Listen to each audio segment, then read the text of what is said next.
Hello, everyone. Welcome to the I Live Truth podcast and channel. My name's Earl, and welcome. So, today we have this huge ice storm warning today, and, the storm didn't even start till probably 10:30. It was supposed to start at 10 a.m. today, and, my county closed the schools the night before by, 10 o'clock or something. So, everybody's all scared of this storm and everything. So, I took my kids back to their mother's house a little earlier today. I need to get to work early, and, so it was kind of disappointing. I was looking forward to spending my whole day with them before I had to work. And, anyway, so since I've been, bringing the kids back and forth, my daughter, she'll be 4 in a few days, this Friday, so 2 days, I think, and, I've noticed, I've just her language, how she's saying things, because I refer to my house as my home, and I refer to her mother's house as Mama's house. That's how I refer to it, or my house. I say my house. When I say, then we're gonna go home. It's confusing. It's very confusing, and that's understandable because one, she has definitions of words already established. She's 4.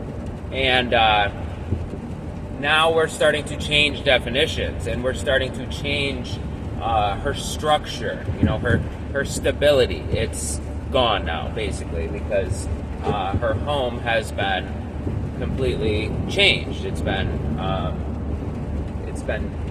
altered. So anyway, so she's referred to it as your house. That's what she's referred to my house as. And she's referred to her mom's house as Mama's house. And she's also referred to both places as home. So, when we turn down my street, my house is, you can see my house. Once we can see my house, she's like, we're home, and when we pull into the driveway at her mother's house, she tells her brother, we're home, and so, at the beginning of this, maybe just over 2 weeks ago now, I was explaining to her that she could have 2 homes, and, I was thinking about it when, I've started listening to, some songs now that weren't just school songs with my kids, and obviously I vetted them first. I made sure what was in the songs was suitable, as far as programming and psychological messages go, to the best of my ability before playing these songs. And the song that my daughter really likes, it's called "Mama Said" by Lucas Graham. And he's the same guy that sang, once I was 7 years old, my mama told me, go make yourself some friends or you'll be lonely. That guy. And Mama Said, it's a really good song too. And she really likes it because there's kids singing in the chorus, and it goes, Mama told us we were good kids. Daddy told us not to listen to the ones pointing nasty fingers and making fun, because we were good kids. And I chose that song to play for her because I want her to have that song playing in her head. Mama said that we were good kids, or we were good kids, specifically that phrase, we were good kids. I'm a good kid. I want that programmed into her brain, and that's why I've been playing that song often, and she really likes it, so it works great. Anyway, the last verse of the song, he starts, how does it go exactly? I know which place I'm from. I know my home. So when I'm down and struggling, that's where I go. And like he changes his voice in it, and he starts to get like more emotional with it, and it always like makes me tear up when I hear it when I'm with my kids, especially.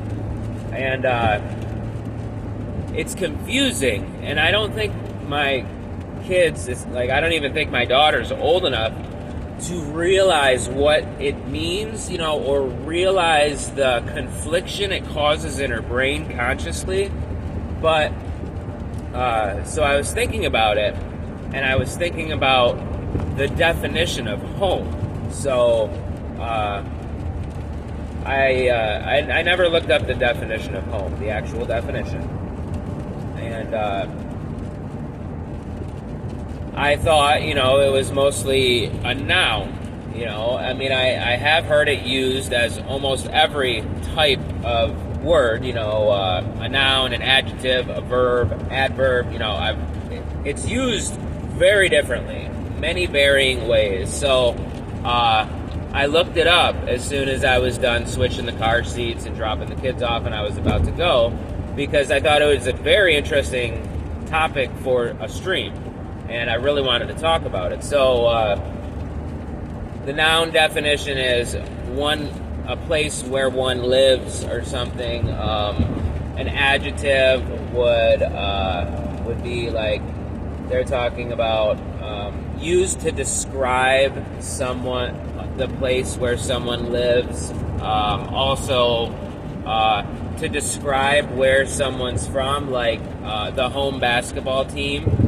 And then the verb, I don't remember the exact definition, but my point is I didn't click on any of the search results because, Google and pretty much all search engines, as far as I'm aware of, they show those little snippets, and it gives you all the definitions right there. So, I mean, some words have 100 definitions, and all the ones listed on the search results page, none of them describe a feeling, and that's what I thought about when I was thinking about it, because so I tried to explain to my daughter today that not only can she have more than 2 homes, she can have many homes, and I explained it as a feeling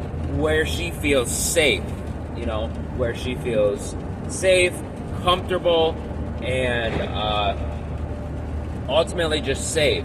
And so I use the example, I said I felt like home when I was in my van and we were singing and listening to music. Did that feel like home to you? And she said yes. She was understanding, and I think it's an important thing for people to explain these things to their kids, especially in relationships that are split, where the mother and the father don't live together, especially if they did for the majority of the time, or, as long as both parents are involved in the child's life often, So, yeah, ultimately it's a feeling, and I think a good synonym for the word home, other than traditional definitions like the house in which you live in most of the time. I better wait. So yeah, instead of, rather than the house you live in most of the time, I think it should be used more so to describe a feeling of safety and contentness and comfortableness, because especially with children who are in a split home, who have split homes. So, it was just really, really, I guess, mind-blowing, and it was a big breakthrough for me, because I'm trying to do my best in handling the psychology of what my daughter's going through, and also myself, because it's a big thing, I'm unsure if I should even use, I'm unsure if I should say, I really was thinking about it today. Okay, I got to take you back to mama's house, or I got to take you home. I'm unsure which would be best for her and which would help her cope best, because let's face it, she's only 4, and most people, their brains aren't even developed until they're after they're 30 years old. It's a proven thing that people's brains aren't fully developed until after they're 30. So, especially their emotional brain, their ability to not react emotionally and act mostly logical. So it's not, that part of the brain isn't developed until at over 30 in most cases, and I think it's unreasonable and abusive to act and treat children in a way that presumes or requires that part of the logical brain to overpower the emotional part. So anyway, there's a train here, so I'm gonna get off of here, but I said what I had to say, and it's really important to think about, I think. Like I said, especially for families with split homes, 4 children who are in separate homes. So with that, make sure to like, comment, subscribe, and share if you think this could be helpful for some people. Bookmark ilivetruth.com. If you want to listen on Spotify, easy way to get there is go to the web address spotify.ilivetruth.com and join the Telegram channel, ilivetruth, or t.me/ilivetruth. And if you want to support me and help me continue doing this often, then consider sending a donation, and you can find the form to donate on ilivetruth.com. With that, hope everyone's having a good day, and see you later.